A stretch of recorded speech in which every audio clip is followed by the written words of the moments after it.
Hello everyone, this is Bhaskar Sinha और आप हो लर्निंगगंज में।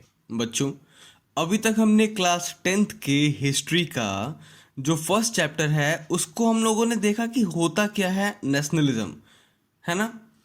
अब हम लोग आगे बढ़ते हैं और स्टार्ट करते हैं पहली टॉपिक को, जिसका नाम है the French revolution and the idea of nation.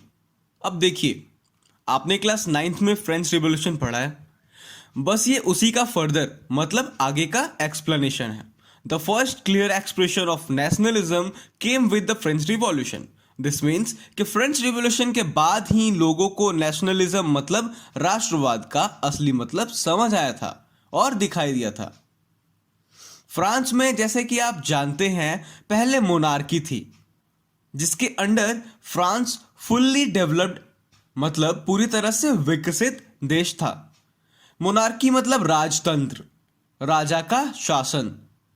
पर कुछ वक्त बाद मतलब 1789 में जब ये फ्रेंच रिवॉल्यूशन आया, तब सबने ये डिसीजन लिया कि अब फ्रांस में भी एक पॉलिटिकल बेस होगा जो कि कॉन्स्टिट्यूशन बनाएगा एंड अकॉर्डिंग टू कॉन्स्टिट्यूशन ये देश भी चलाएगा, ना कि मोनार्की मतलब ना कि राजा के अंडर। इससे ये बहुत बड़ा चेंज आया कि जो सोवर्निटी थी मतलब कि जो शासन था वो मोनार्की से सिटीजन्स पर ट्रांसफर हो गया।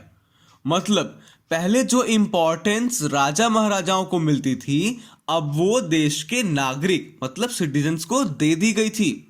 जब से फ्रेंच रिवॉल्यूशन आया मतलब जब से फ्रेंच रिवॉल्यूशन स्टार्ट हुआ था, तब से जो फ्रेंच रिवॉल्यूशनरीज थे मतलब जिन्होंने ये चेंजेस लाए थे, उनने अपने देश के सिटीजन्स के मन में स्टार्टिंग से ही एक सेंस ऑफ यूनिटी डेवलप करना शुरू कर दिया था।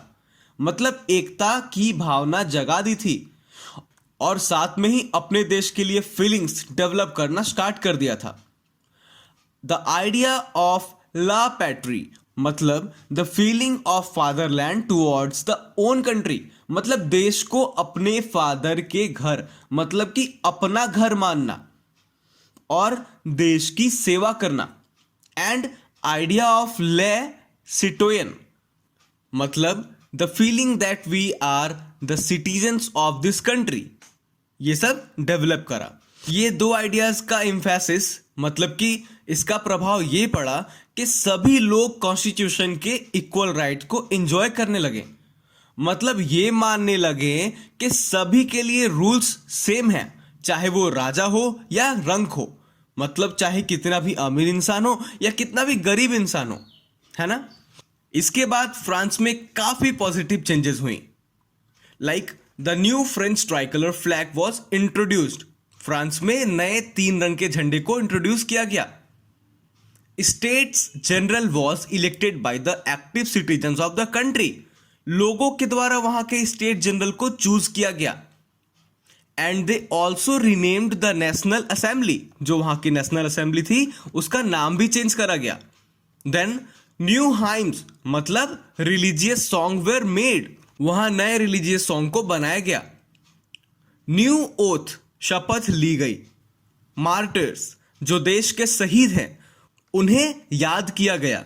पूरे देश में यूनिफॉर्म मतलब एक जैसी लॉ लागू किया गया। इंटरनल ड्यूटीज और टैक्सेस जो पहले लगाए जाते थे उन्हें खत्म करके हर जगह के लिए एक यूनिफॉर्म सिस्टम लाया गया। एंड कुछ क्राइटेरियाज सेट किए गए। बाकी सारी लैंग्वेज की इंपॉर्टेंस कम कर दी गई एंड फ्रेंच को ही एक कॉमन स्पीकिंग लैंग्वेज डिक्लेयर कर दिया गया। तो बच्चों, ये आपके फर्स्ट चैप्टर का जो फर्स्ट टॉपिक है उसके अंदर में दिया गया है। अब इसके बाद हम देखेंगे कि कैसे स्टूडेंट्स जो कॉलेज और स्कूल के थे उन लोगों ने जैकोबिन्स को बनाया, नेपोलियन कैसे आता है और नेपोलियन ने क्या क्या करा। और इतने अच्छे से इस वीडियो को देखने के लिए थैंक यू सो मच। मुझे सपोर्ट करें, अगर आपको अच्छा लगता है तो सब्सक्राइब भी करें, लाइक करें, शेयर करें और बेल आइकन दबा लें, आपको नई अपडेट्स मिलती रहेंगी। Thank you so much.